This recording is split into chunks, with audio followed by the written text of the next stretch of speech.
muita gente mesmo, poderia morar a bordo e não sabe. Não é um estilo que todos gostariam, é óbvio, mas muita gente que acha que é caro e difícil não tem uma ideia da realidade desse estilo de vida. Alguns erram achando que é mais fácil do que realmente é, e outro grupo grande erra pensando que é mais difícil do que é na maioria das vezes. Eu sou um grande divulgador e incentivador desse estilo de vida e quero muito passar uma ideia real para as pessoas sobre isso, só que não é fácil. Para começar, é impossível conhecer a realidade, ela é complexa demais para entender. O máximo que a gente consegue saber de qualquer coisa, na real, é a verdade. A verdade é um discurso sobre a realidade. Uma versão, um texto, um estudo, uma foto, e assim várias verdades possíveis, dependendo de quem olha ou sente. A realidade não. A realidade é só uma. Mas é tão complexa que é impossível vê-la por inteiro. E quanto mais detalhe a gente olha, mais perde a noção do todo. E para não ficar filosofando muito aqui, eu vou dar um exemplo claro, de cara, em um aspecto só da vida a bordo. A principal pergunta dessa pesquisa: quanto custa para morar a bordo de um veleiro? Parece simples, né? Mas se pegar um paralelo com uma realidade que você domina, por exemplo, pensa em quanto custa para morar em um apartamento. Depende, né? Óbvio. Bom, em um barco também depende de um monte de coisas. Esse gráfico aí exemplifica uma dimensão do que eu tô falando. Cada bolinha é um dos 144 barcos que responderam à pesquisa. A altura dela mostra quantas pessoas desse barco gastam por mês para se manter. A linha de baixo mostra o tamanho do barco. Quanto mais para a direita, maior. A pesquisa captou barcos de 23 a 60 pés. São respostas para a pergunta que eu fiz de quanto custa por mês para se manter em um veleiro, pagando manutenção do barco, comida, tudo.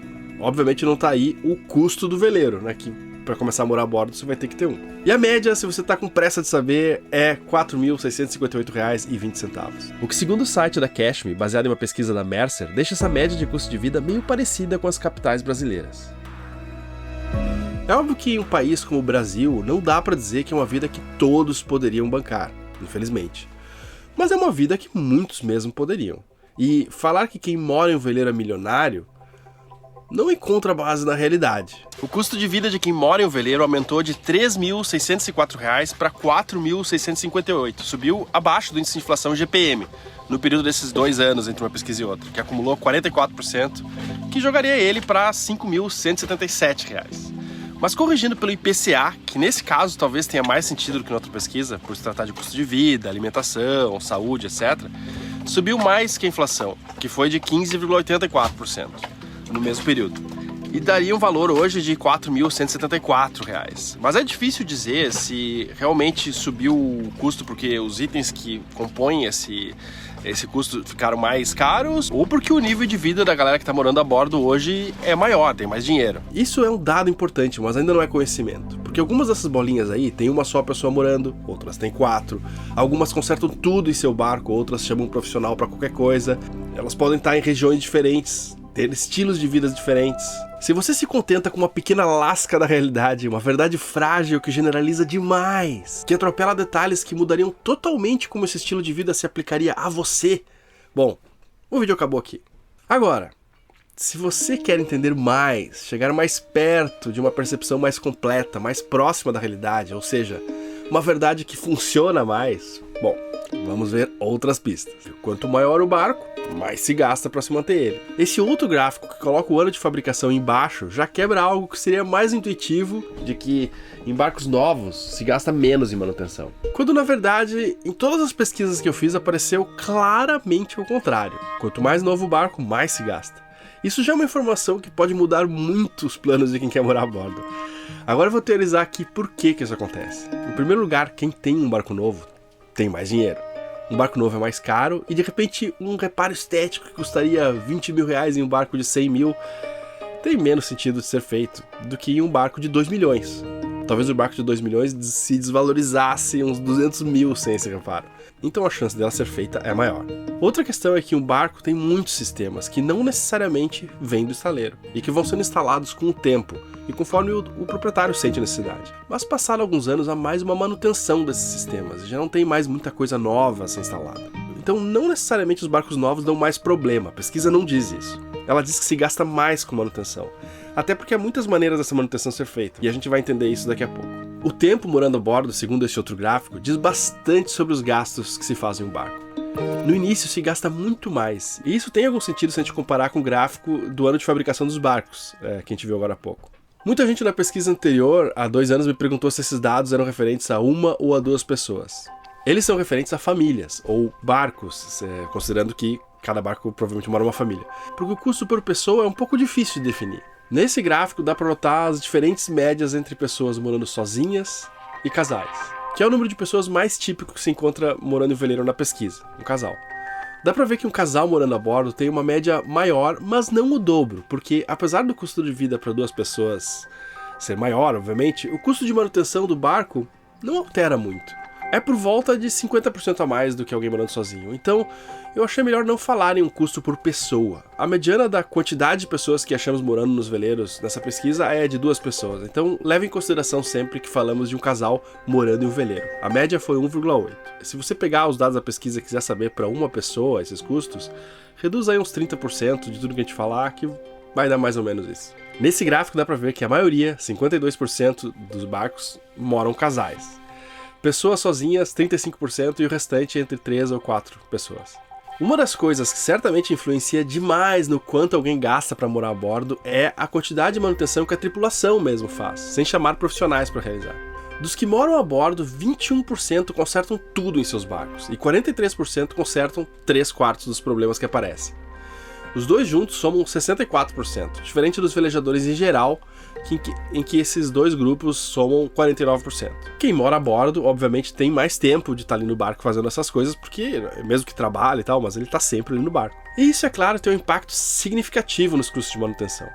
O grupo que não conserta nada a bordo registrou uma média muito maior, de R$ 7.167 no custo de vida, se comparado com 3.227 com quem conserta tudo.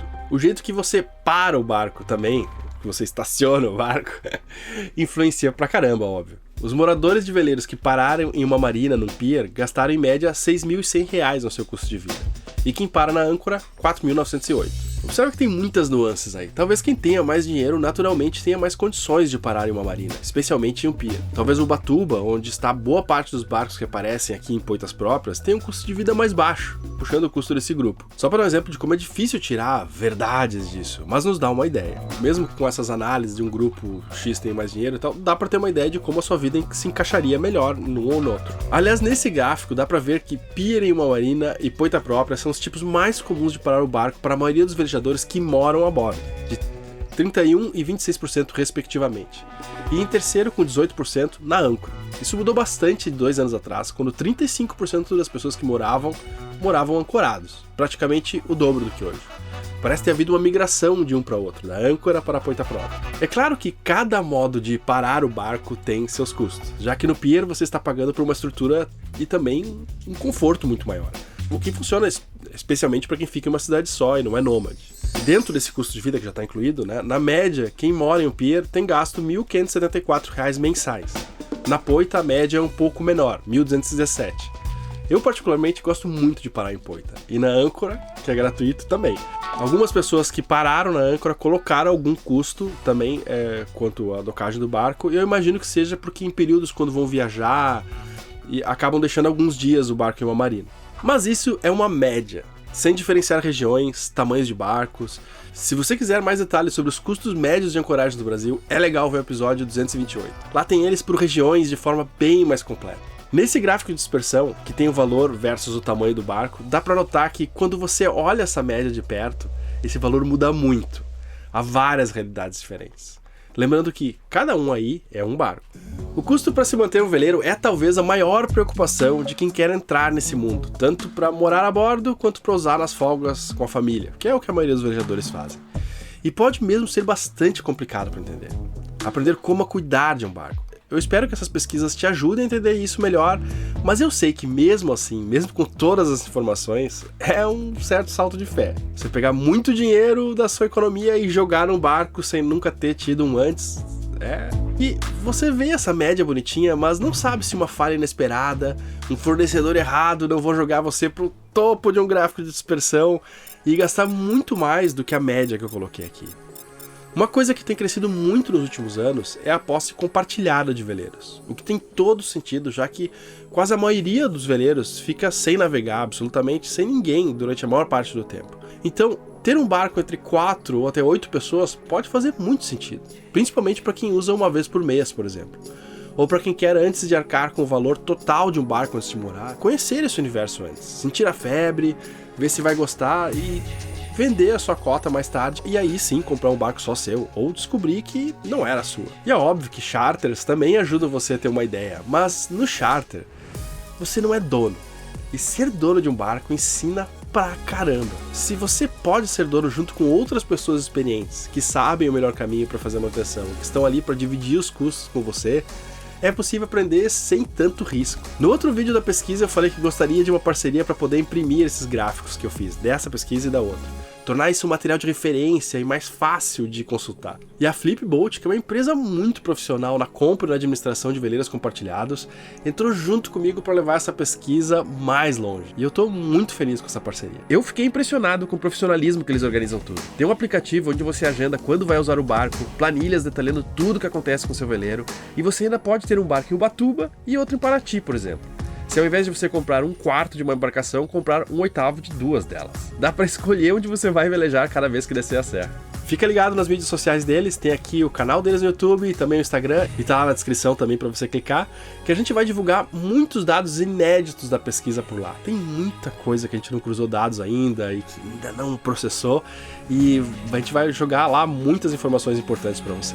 E daqui a mais um pouquinho a gente vai lançar um livro digital em formato PDF com todos esses gráficos em mais detalhe e outros que ainda você não viu. Se você está pensando em comprar um barco para testar, aprender, ou já é velejador, mas quer reduzir custos e ao mesmo tempo ter um barco maior e mais confortável, entre em contato lá com eles e descubra como é que isso poderia funcionar para você. Eu acho uma opção bem inteligente.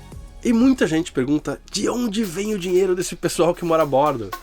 Vamos dar uma olhada nisso agora mesmo. O maior grupo, mas não a maioria, trabalha com charters, ou seja, passeios em seu veleiro. 18% declarou que essa é a sua principal renda. Mas alguns outros fazem charter também para complementar a renda, só não é o principal. 9% são empresários, 11% profissionais liberais, 5% funcionários públicos, 5% também militares e 15% são aposentados. 13% têm um emprego, 13% fazem serviços náuticos e outros 13% vivem de algum tipo de renda. O que mostra que é muito variado e que a maioria dos moradores de veleiro trabalha, o que quebra uma certa caricatura do vagabundo do mar. Existem, mas não é a maioria. E é incrível que 45% trabalha de forma presencial, 24% só online e 32% híbrido. O que também mostra que a maioria mantém uma ligação firme com terra e que é perfeitamente possível morar em um barco e ter um emprego ao mesmo tempo. Nisso, obviamente, algumas cidades levam vantagens. Por exemplo, no Rio de Janeiro, você pode morar na Urca ou na Marina da Glória. Você pode ter praticamente qualquer emprego na cidade que teria morando em uma casa, porque você pode ter um carro ali no lado. Nesse outro gráfico você tem o custo de vida para cada grupo, o que eu acho que na verdade tem mais a ver com a capacidade financeira do que outra coisa. Mas pode ser interessante também a gente conhecer. Lembra que 18% disse que fazia charters como principal renda? Bom, 56% dos velejadores que moram a bordo fazem alguma atividade de charter ou aulas com o barco, ou seja, 38% fazem charter para complementar a renda. E isso é importante para quem pretende morar a bordo hoje, por exemplo. Muita gente pensa que só fazer charter por aqui vai manter a vida delas, e embora isso seja possível, óbvio, não é assim tão fácil. Muitos que vivem só de charter têm barcos mais apropriados para fazer isso, com muitas cabines que podem levar 2 ou 3 casais em um só final de semana, por exemplo. Eu acho que hoje complementar a renda é mais comum. E eu fico muito feliz de ajudar esses dois grupos que eu tenho muito carinho, né? Quem mora a bordo e quem apoia o canal, sorteando um charter, onde o barco que faz charter tem a chance de mostrar o seu trabalho aqui. E nessa semana, quem vai sortear um charter com 2 pernoites em Paraty é o veleiro Sui Sui, do Luiz e da Ritone. Se você é apoiador e quiser participar, é só entrar lá no grupo do Telegram e ter uma mensagem pinada, né, em cima, assim, onde tem um Google Forms que você preenche, e eu faço sorteio através desse formulário para garantir que a gente sorteie alguém que pode ir, que esteja perto ou que se dispõe a vir, né? Por isso eu não sorteio assim automaticamente entre todos os apoiadores, porque Em outras ocasiões eu fazia isso, mas, pô, às vezes sorteava alguém em Manaus e não era garantia que a pessoa vinha, né? Então, entre lá no grupo do Telegram, né? Tem o link aqui embaixo para quem é apoiador, é só fazer o login. Neste ano também a maioria dos velejadores de veleiros tem plano de saúde, são 59%. O que é exatamente o resultado de 2020 e eu conferi 2 vezes o gráfico para ver se era desse ano mesmo. 25% tem a habilitação de arraias, que é a mais básica e permite andar em águas abrigadas, baías, enseadas. 44% tem a de mestre, que permite navegações costeiras, e 32% tem a habilitação de capitão, que permite se afastar mais de 20 milhas da costa. Esse aqui é um dado que parece meio corriqueiro, mas que eu acho que é curiosidade de muita gente e ajuda a ter uma ideia de como as pessoas vivem a bordo no dia a dia. 19% delas lavam as suas roupas em uma lavanderia, e outros 19% têm uma máquina de lavar no barco. 44% fazem um misto de lavanderia e lavar no próprio barco, e finalmente 19% lavam suas roupas no balde. O estado onde mais moram velejadores é no Rio de Janeiro. Bom, é o estado onde tem mais veleiros também, e a Baía da Ilha Grande, onde estão Paraty e Angra, tem um clima muito bom para morar a bordo. Em primeiro lugar, não chega a fazer frio de verdade, a ponto de você precisar parecer um astronauta para sair de casa no inverno, quando você mora ancorado e não no pier, e há muitos lugares abrigados. As frentes frias não chegam muito fortes, e, enfim, mais da metade mora no Rio de Janeiro. Em São Paulo, há Ubatuba, que algumas pessoas moram a bordo, e em Ilhabela também, apesar de dessa última vez eu encontrar menos pessoas, e é um pouco desabrigado por lá também. Mas de qualquer forma, depois vem São Paulo com 25%. Santa Catarina com 16%, Bahia com 15%, Rio Grande do Sul com 13% e Paraná com 5%. Porém, o estado de origem é bem diferente de onde se mora hoje. 35% de São Paulo, 27% do Rio Grande do Sul, ambos invadindo o Rio de Janeiro, que tem só 23% dos moradores, o que mostra quanto pessoas de outros estados vão para o Rio de Janeiro. E depois temos Paraná e Santa Catarina com 11%, Minas Gerais com 8%, para os mineiros aí que acham que o mineiro não vai para o mar, Bahia com 6%, Espírito Santo e Distrito Federal com 2%. 39% dos comandantes têm curso superior, 38% têm algum tipo de pós-graduação, incluindo aí doutorado. A média de idade é de 48,5 anos. Ainda estou embaixo da média. E apesar de ter comandantes com 24, a maioria está ali entre os 30 e 70 anos. Para quem esperava uma diminuição de novos moradores a bordo depois da pandemia, como se fosse uma febre e tal, a pesquisa não encontrou isso, muito pelo contrário. Vários novos moradores no último ano, o que desmonta um pouco a ideia de que várias pessoas com a pandemia quiseram comprar barcos meio rápido, afobadamente, mas depois estariam desistindo. Pode ter, óbvio que tenha acontecido algum caso assim, e é comum as pessoas terem um sonho e ver que não era bem o que queriam, mas não é algo que parece ter aumentado. Pelo menos a pesquisa não registrou isso e mostrou bem ao contrário. O tamanho médio dos veleiros com pessoas morando a bordo é de 35,6 pés. Mas isso varia um pouco de região para região. O ano de fabricação dos veleiros segue o padrão das pesquisas que eu fiz anteriormente, com muitos barcos construídos lá no final dos anos 80, como o balanço é, e uma diminuição drástica nos anos 90, depois uma retomada lá pelos anos 2000, mas que foi uma retomada tímida. A grande maioria dos barcos em que mora alguém são monocascos, com apenas 10% de catamarãs. Esse aqui é um gráfico muito especial que mostra em azul qual o custo de vida real das pessoas e em vermelho quanto a pessoa acha que seria o mínimo necessário para alguém viver. E é esse tipo de diferença que torna impossível dizer quanto é esse mínimo necessário, assim, categoricamente, e que sirva para um grupo grande de pessoas. Porque varia enormemente dependendo para quem você pergunta, e são todas experiências válidas. Outra coisa que dá para aprender com ele, vendo que as duas linhas andam quase juntas, é que a maioria das pessoas acham que o mínimo necessário é um espelho da realidade deles.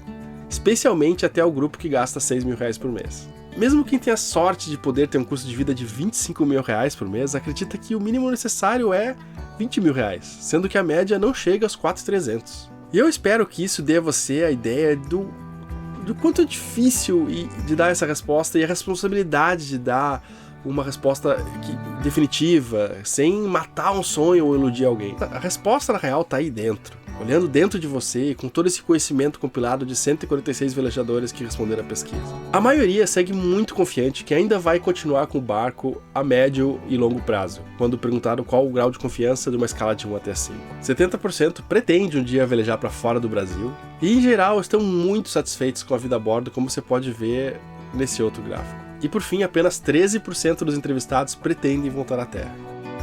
Eu espero que com esses gráficos você tenha conhecido um pouco mais sobre nós, que moramos a bordo, e que certos preconceitos saiam da sua cabeça quando pensar em quem mora em veleiros. Somos variados, são vários os estilos de vida, custos de vida, não é fácil entender o que fazemos e o que passamos. Mas se você se interessa, posso te dizer que é uma vida maravilhosa, mesmo tirando a fantasia utópica e romântica.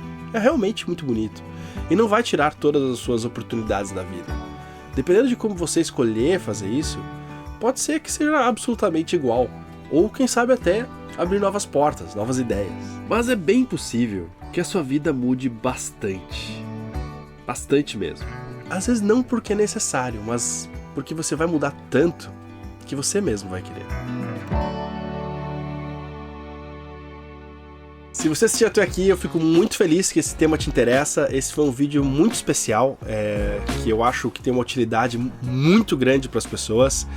E se você já assistiu vários outros episódios, gosta do que a gente faz aqui e acha que gostaria de ajudar a gente a fazer esse tipo de conteúdo e unir a comunidade náutica dessa forma, deixa pra gente qualquer quantia lá no Apoia-se, ajuda um monte, a gente precisa manter o barco, comprar equipamentos, e se conseguir se esforçar, tempo integral para isso. Então, deixa qualquer coisa lá, tem os sorteios que você já viu que acontece, tem o grupo do Telegram que você pode entrar em contato direto comigo. Espero te ver lá ou no próximo domingo às 10 da manhã.